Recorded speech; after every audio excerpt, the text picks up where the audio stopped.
क्या बात है यार, ये बात सोचने की है, इतनी गहरी बात है भी। वो तो सांसारिक जीवन व्यतीत करते हुए भी संसार से अलग और मेरे भीतर रहता है।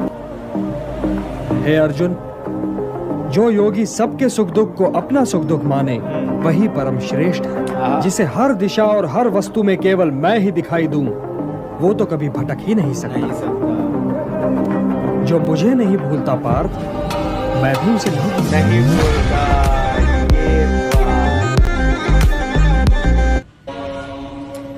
किंतु जीवन हो या युद्ध, सफलता केवल 3 शस्त्रों से प्राप्त होती: धर्म, धैर्य और साहस। श्री कृष्ण कहते हैं, कोई कुछ भी बोले खुद को शांत रखो। धूप कितनी भी तेज हो, समुद्र नहीं सुखा सकती। क्या बात। इंद्रियाणि पराण्याहुः इंद्रियेभ्यः परम मनः, मनसस्तु परा बुद्धिः यो बुद्धेः परतस्तु सः। हे पार्थ, जड़ पदार्थ से इंद्रियां श्रेष्ठ हैं और इंद्रियों से श्रेष्ठ है मन। मन से श्रेष्ठतर है बुद्धि और बुद्धि से भी श्रेष्ठ है आत्मा। तो आत्मा की चिंता करो पार्थ, आत्मा की चिंता करो और देह, इंद्रियों, मन और बुद्धि से ऊपर उठने का प्रयत्न करो। अगर मैं आपसे कहूं कि आप आज भी श्री कृष्ण जी को देख पाओगे, लेकिन बस शर्त यह है कि या तो आपको अंधा होना पड़ेगा या तो आपको समाधि लेनी पड़ेगी। हाँ, मैं आज वापस निधिवन की ही बात कर रहा हूँ, जहाँ पे माना जाता है कि रात को श्री कृष्ण खुद आते हैं और गोपियों के साथ महारास रचाते हैं। आपको ये जान के आश्चर्य होगा कि यहाँ पे जितने भी पेड़ है निधिवन में, वो सारे जोड़ी में, और वो रात को गोपियों का रूप धर लेते हैं। कुछ लोग प्रूफ के लिए रात को इन पे धागे बांध के गए पेड़ों पे और सुबह तक वो खुले हुए मिले। अब तक निधिवन में रात को 300 से ज्यादा लोगों ने रुकने की कोशिश की है, लेकिन उनकी समाधि भी वहीं बनाई गई है। सिर्फ एक लेडी थी जो वापस आई जिंदा, लेकिन वो इतने ज्यादा शौक में थी कि वो 40 दिन तक बोल ही नहीं पाई। ऐसी और भी जानकारियां प्राप्त करने के लिए सब्सक्राइब करो चर्चाग्राम चैनल को। वहाँ पे लंबे लंबे पॉडकास्ट में इन चीजों की बातचीत करते हैं हम लोग, तो उसको भी सब्सक्राइब कर दो और एंजॉय करो। राधे राधे, जय सनातन धर्म। भगवान श्री कृष्ण की बुद्धि, ज्ञान और नीतियों के कारण ही आज वे विश्व के कई देशों में पूजे जाते हैं। ज्ञान और उपदेश के अलावा श्री कृष्ण के पास कुछ प्रलयकारी अस्त्र भी थे। नंबर 1, सुदर्शन चक्र। यह भगवान विष्णु का सबसे प्रिय अस्त्र था। सुदर्शन चक्र को उंगली से घुमाने पर यह वायु के प्रवाह के साथ मिलकर अग्नि प्रज्वलित कर शत्रु को भस्म कर देता था। नंबर 2, नारायणास्त्र। नारायणास्त्र का प्रयोग अगर एक बार कर दिया जाए तो संपूर्ण सृष्टि में कोई भी शक्ति से रोकने में सक्षम नहीं थी। नंबर 3, कामोद की गदा। यह भयंकर गर्जना उत्पन्न करके शक्तिशाली असुरों और राक्षसों का विनाश करने में सक्षम था। नंबर 4, वैष्णवास्त्र। वैष्णवास्त्र की सबसे बड़ी शक्ति थी इसकी गति, इसलिए इसे रोक पाना बहुत कठिन था। दोस्तों, अगर आपको फैक्टोग्राम के वीडियोस देखना पसंद है तो हमारे कमेंट सेक्शन में जय श्री राधे कृष्णा लिखना न भूलें। देखिए, भगवत गीता है, ये वास्तव में हिंसा बढ़ाने वाली किताब है। बार बार ये व्यक्ति कृष्णा का बोल रहा है, युद्ध करो, आलस छोड़ो, युद्ध करो, स्वामित्व छोड़ो, युद्ध करो, भाई तुम बस युद्ध करो, युद्ध करो, युद्ध करो। बाद में अर्जुन का व्यक्ति बोला, चापा मुखाओ, चलो युद्ध करो। दिखा दिखा कर ये बोल बोल करके भगवत गीता बांटी। इधर ये वही बुक है जो बैन हो गई है, वही।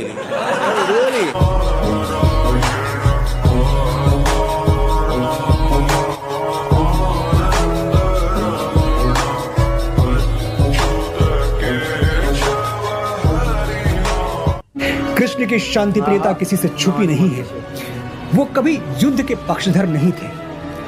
कौरवों पांडवों में जब सिंहासन को लेकर मतभेद हुआ तो कृष्ण पांडवों की ओर से शांति का प्रस्ताव लेकर शांति दूत बनकर हस्तिनापुर आए।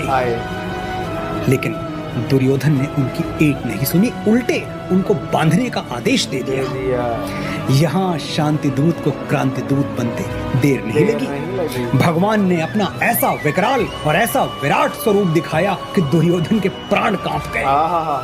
सही बात है, सारा कुछ स्मरण हो गया मुझे। यदि संसार से, सृष्टि से और ईश्वर से सहायता प्राप्त करनी तो सबसे पहले अपने स्वार्थ और मोह का त्याग करके संघर्ष करना पड़ता है। श्री कृष्ण कहते हैं, इस संसार में हर किसी को अपने ज्ञान का घमंड है, मगर किसी को भी अपने घमंड का ज्ञान नहीं है। घमंड का ज्ञान नहीं है, सही बात। जिसे हर दिशा और हर वस्तु में केवल मैं ही दिखाई दूं, वो तो कभी भटक ही नहीं सकता।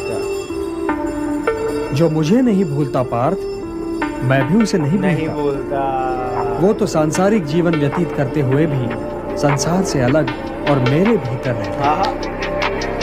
हे अर्जुन, जो योगी सबके सुख दुख को अपना सुख दुख माने मानेगा। वही परम श्रेष्ठ। यार क्या बात है, क्या बात है, जबरदस्त हैवी।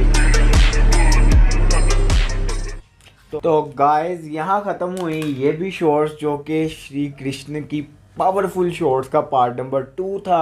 इसमें हमें और ऐसी शॉर्ट्स देखने जानने को मिलेंगे यार, जो बहुत ही कमाल थी।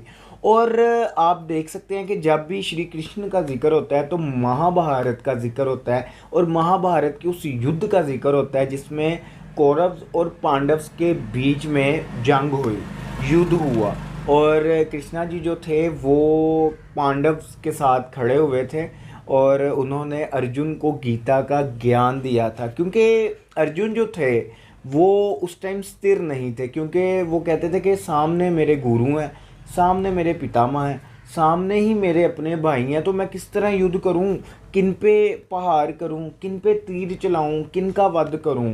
तब फिर कृष्णा जी ने उनको स्थिर करने के लिए गीता का ज्ञान दिया। तो इन शॉर्ट्स में भी काफ़ी ऐसी शॉर्ट्स थी जिनमें इस बात का भी जिक्र हुआ, महाभारत के युद्ध का भी जिक्र हुआ, और कृष्णा जी की पावर नारायण उनका भी जिक्र हुआ। अच्छा, एक इसमें शॉर्ट आई कि जब कृष्णा जी पांडव के दूत बन कर गए हस्तिनापुर, तो दुर्योधन ने क्या किया, कैसा बेवकूफ़ है, कैसा कि वो जाहिल और मूर्ख है कि उसने कृष्णा जी को जंजीरें डालने का प्रयत्न किया, उनको बंदी बनाने का सोच लिया। तो फिर उसके बाद जो हुआ वो मुझे आज भी याद है, और मैंने शॉर्ट्स में भी देखा कि क्या हालत हुई थी। अबे तू तब मान, अच्छा उन्होंने इतनी बड़ी ऑप्शन दी, उसके बाद एंड पे उन्होंने यार जो मुझे बात अच्छी लगी, उन्होंने कहा केवल केवल केवल एक गांव, केवल एक गांव। यार वो